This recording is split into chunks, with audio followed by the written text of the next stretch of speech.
There have been a few trailers and stuff that have come out for a few games, and I have not watched them, and we should. And I might as well watch them with you guys. One of them is of a game that I will be playing, most likely, when it comes out, because it's coming out in March. This is Voto. There it is, this one. Let us watch it together. Let's go. It's supposed to be like a KCD type of game. It's coming out March 12th, I think, so we will be playing it on release. Okay, let's go.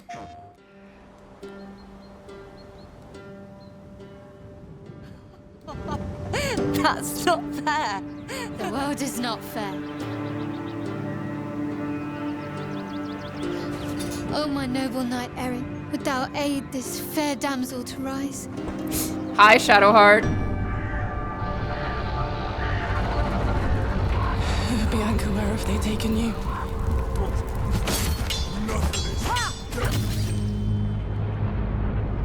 Bianca, you are all the... Same voice actor? Yes, that is Jennifer English. The blonde girl that is apparently our love interest, I guess, or our bestie. Probably love interest. that is left to me.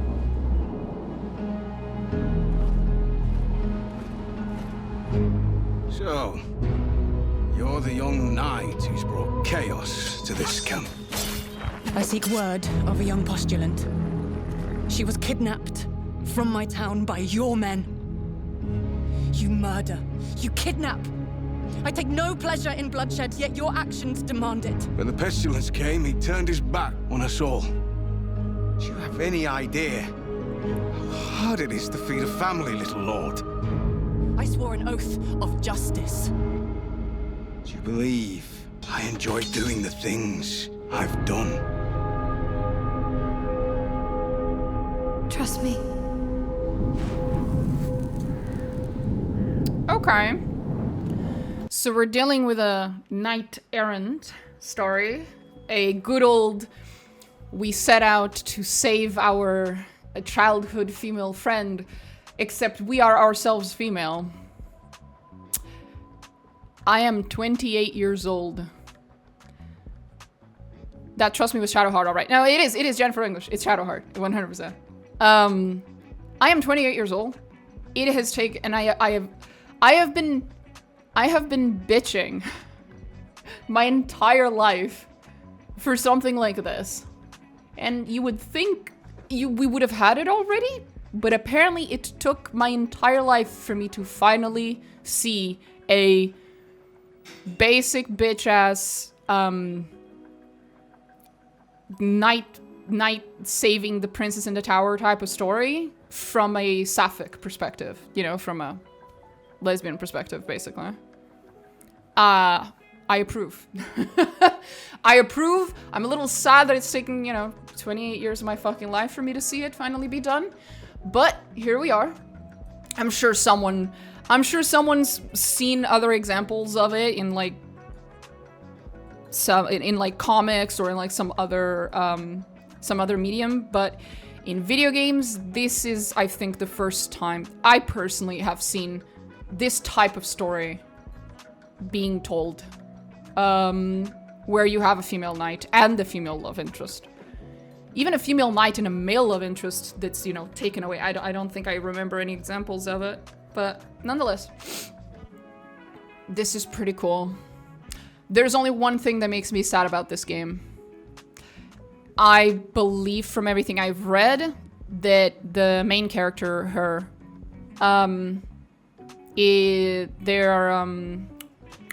it's a set character, like Geralt, it's not a customizable character. I'm an RPG girly, I like my customizable main characters, but it's fine. It's fine. Now there should be a gameplay reveal as well.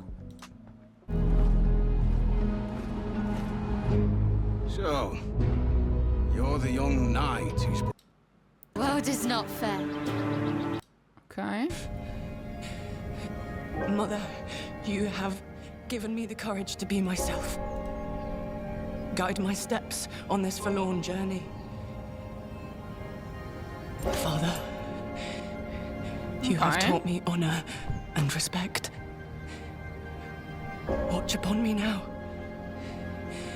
Let my sword strike true.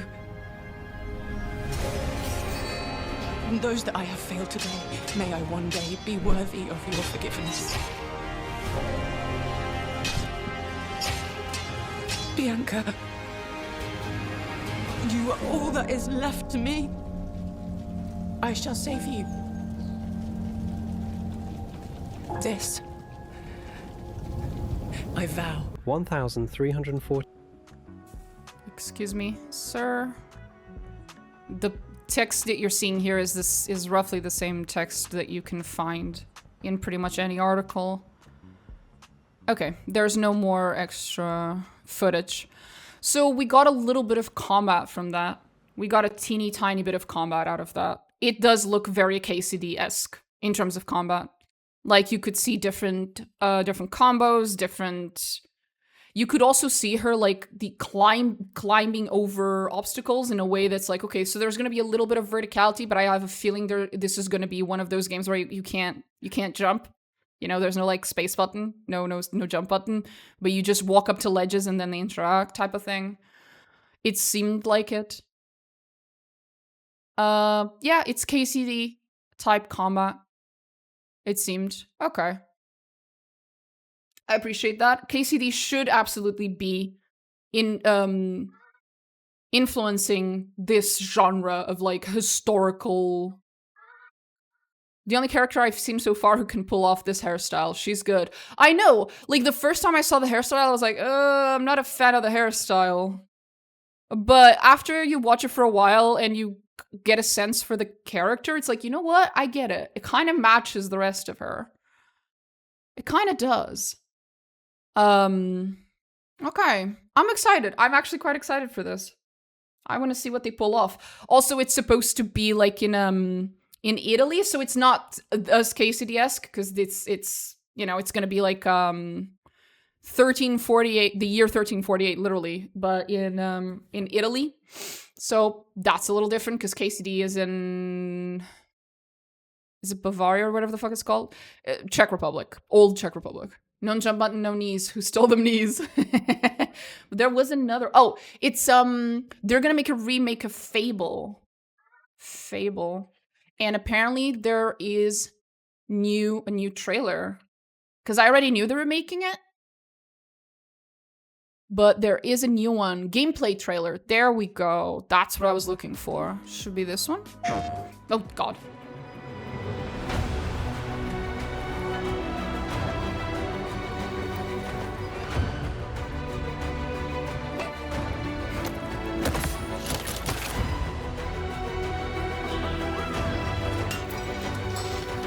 How can I help you, boss?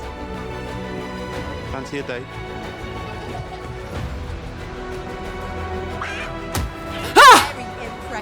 I'm sorry.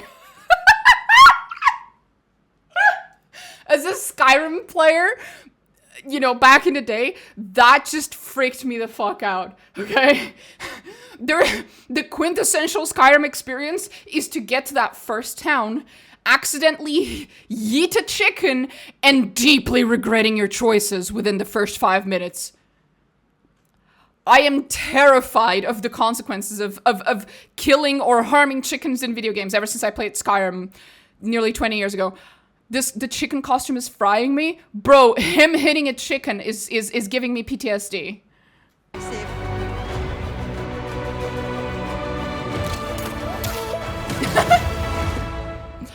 I approve of the amount of yeeting in this gameplay trailer. Okay. That was cute. But I think there was like a bigger one, wasn't there? Oh, okay. It's like an overview with the commentary from the developers, I think. Fable is Playground's first open-world action RPG, and we couldn't be more proud to be carrying on the work of the legendary Lionhead Studios, the original creators of the franchise. And although our game is a new beginning, I think what we're making is really faithful to the spirit of the classic Lionhead trilogy that we all love.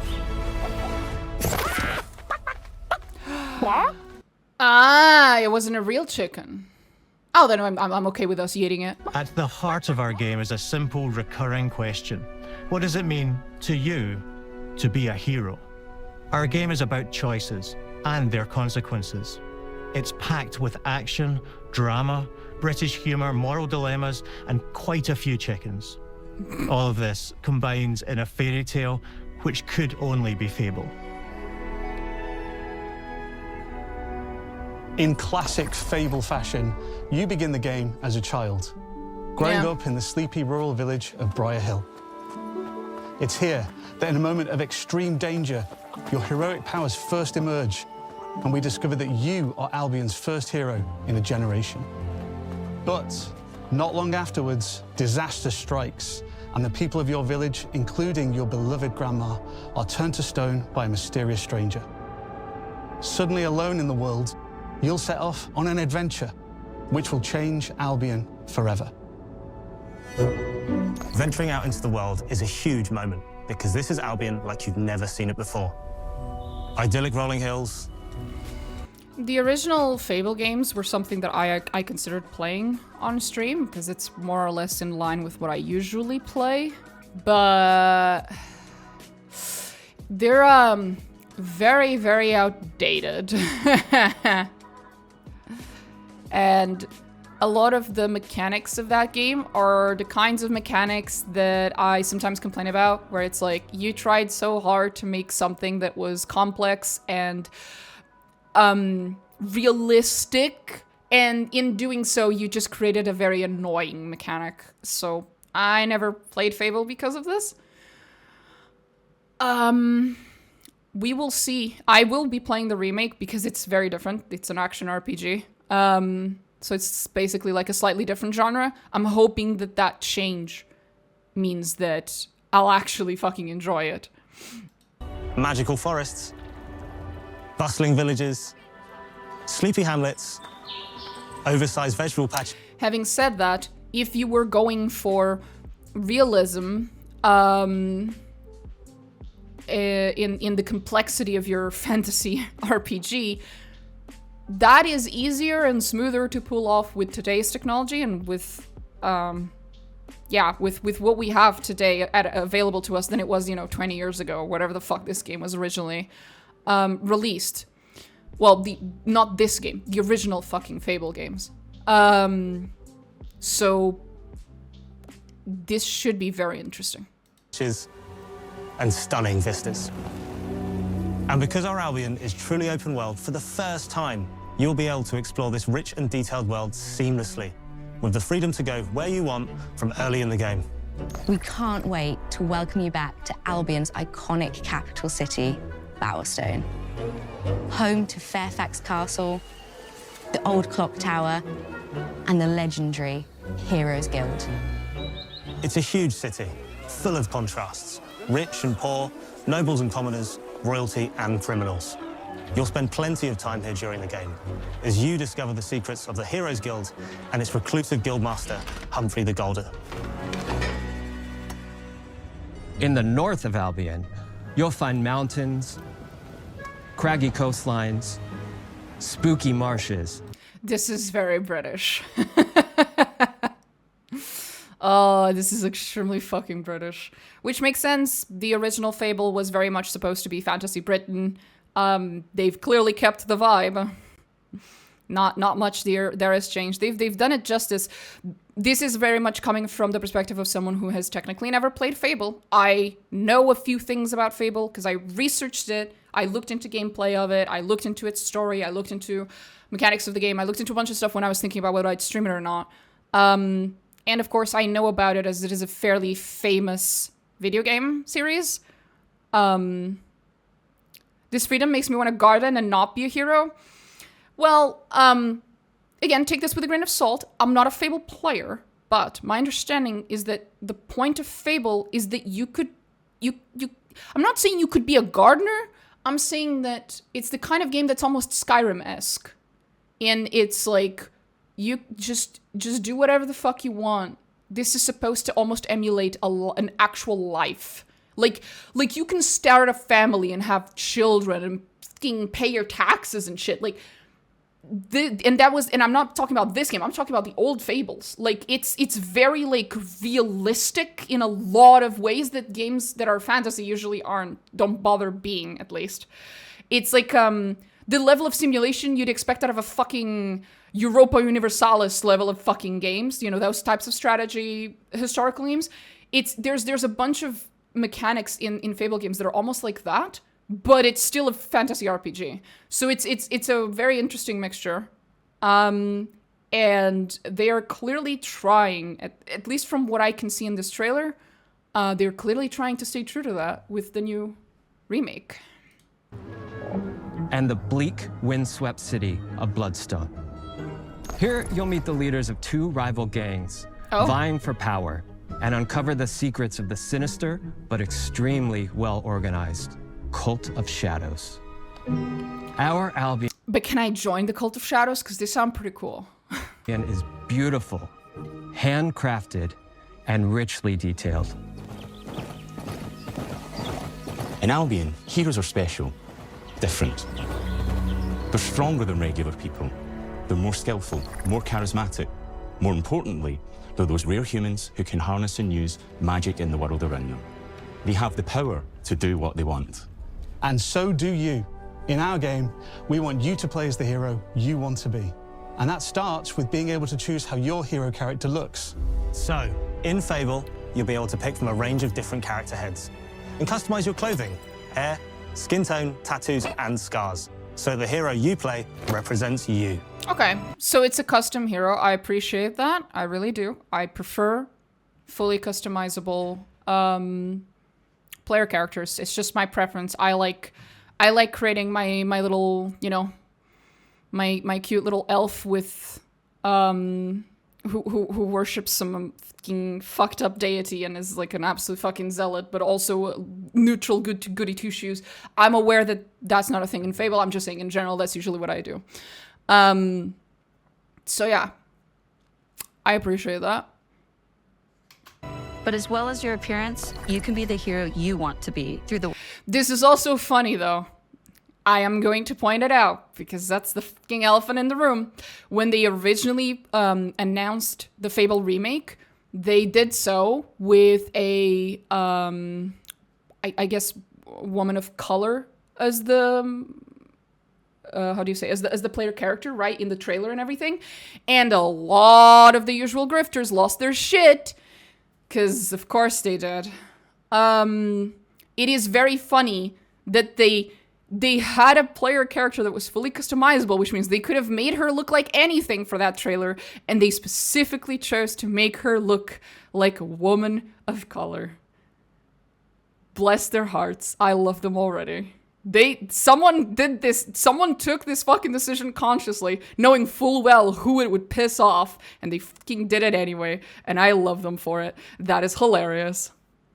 They say hero so many times, like, but can we be evil and fucked up? My understanding is that the answer to that question is actually yes. When they say hero, they mean like hero is like, almost like your job, you know, like adventurer. They don't mean hero as in a good person. It's my understanding, at least from everything that I've seen about this game, is that yes, you can choose to be an ass. Quite a fair bit, actually. The way you play, through the skills and abilities you learn, and through the weapons you use. Just like the classic trilogy, heroes in our game fight with a combination of strength, skill, and will. Seamlessly blending melee and ranged weapons. Okay, so you can turn people into chickens. That explains a lot. With magical abilities. Gives us style-weaving combat. I will never get tired of doing that. Oh, I'm never gonna get tired of doing that in game. I'm gonna turn everyone into chickens. Fucking everyone. There's, you know, there's necromancy, there's barrelmancy, and then there's chickenmancy, avianmancy even, if you will. I am going to put all my points into fucking chickenmancy. You to show off your personal playstyle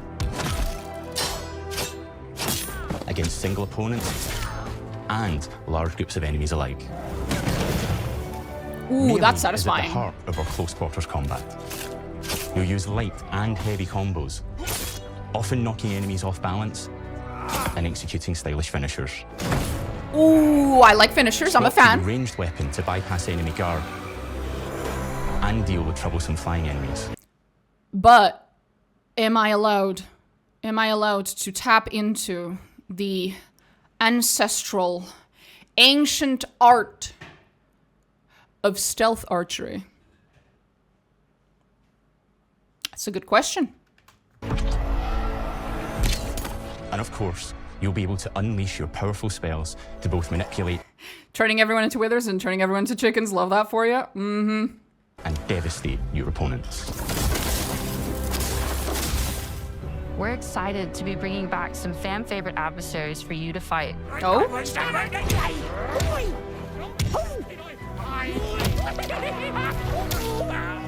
Hobbs are back. As our... I love the way they talk while you're beating the shit out of them. Oi, mate, what the f... Oh. Holy fuck. I imagine that for British people, it's a bit like having a fight at the pub. Holy fuck. Balverines, Hollowfolk, and Trolls.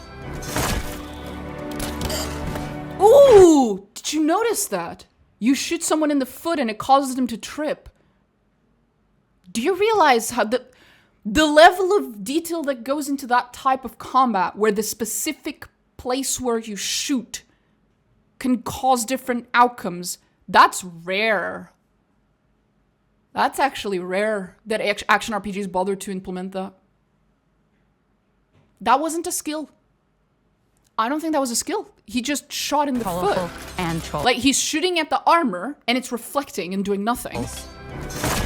He puts him off balance, points downwards, and he fucking goes backwards because of the momentum of being shot in the foot with a very fast projectile.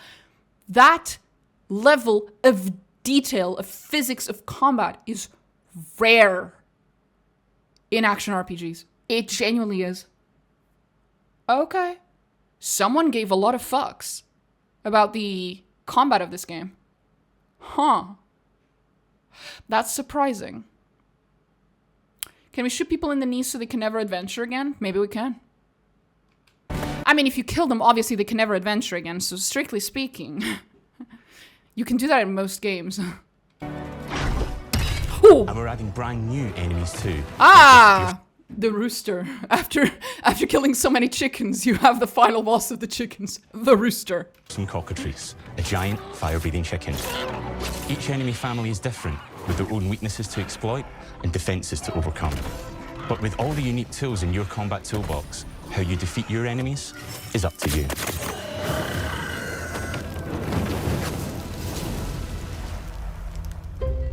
But there's more to being a hero in Albion than fighting. So much more. When we talk to people about their favorite memories of the original games, so many of their stories were about the stuff you can do when you weren't just being a hero. The normal, everyday stuff which happened when you interacted with the people of Albion. For me, what I remember most vividly are the inhabitants of Albion, and the things you can do with them, or to them. The crazy thing about the classic Fable games was that in the middle of a sprawling RPG was almost a complete other game, where you could just mess around with the villages and townsfolk. And we've built that same experience in the middle of our game, too. Okay. Buying a house, getting a job, making some money. This is what I was mentioning before. The level of, like, realism of both, like, simulating, like, life simulator type of game and strategy game, like, all in one big, giant RPG. It was insane. Fable was kind of insane. Romancing a villager, getting married, having kids. Yep. Fancy a date? Perfect. You can get to know me better. Buying another house. Buying every house in Albion. Are you guys just gonna let me buy every single house in Albion and then evict everyone? Just create a ghost town? You think the peasants might revolt if I do that? I'll just turn them all into chickens. We'll be fine. Buying every business in Albion. Getting rich. Marrying a bunch more people. Having a bunch more kids. Probably getting divorced along the way for good measure. Ah, okay. And this game within a game is unique to Fable. It's systemic, interconnected, and you see the ripple effects of the things you do everywhere you go. And all of this revolves around the people who live in Albion, who we call the living population. There are more than 1,000 as opposed to the undead population, or? Of them, and every single one is unique. Each of them has a name, a role, a daily routine, and their own personality.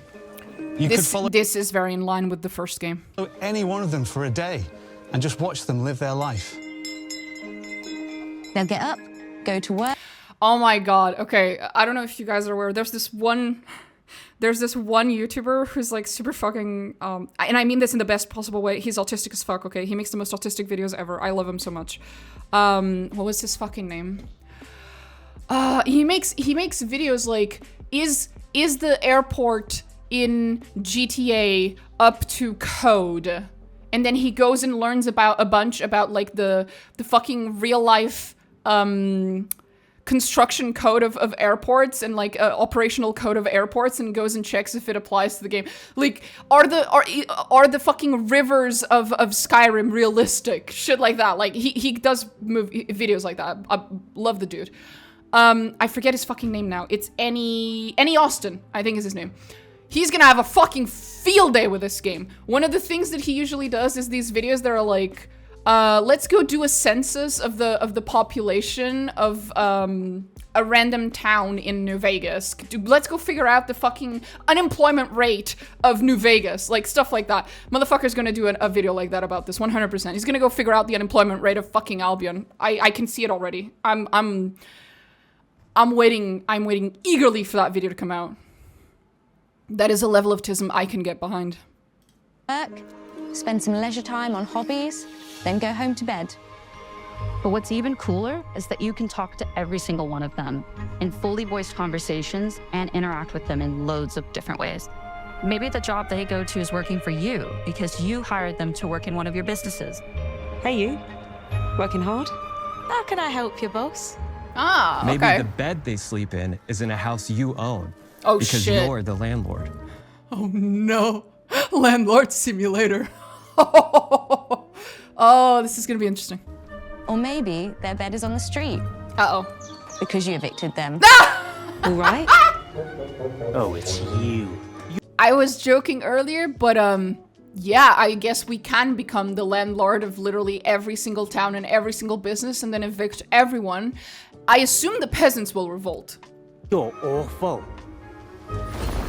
And all of the stuff you do affects what they think of you. Okay. You're a legend. Because everything you do builds your reputation. Very impressive. Now that's an hero right there. Morality has always been super important to Fable. That tension between good and evil underpinned all of the original games. And morality is central to our game too. But we have a slightly different take on it. Plus chicken chaser. Oh no. Do we have a reputation system? Is that it? Are we gonna have a reputation system with tags? For us, morality isn't black and white. Yep, reputation gained. Oh boy. There are lots of grey areas.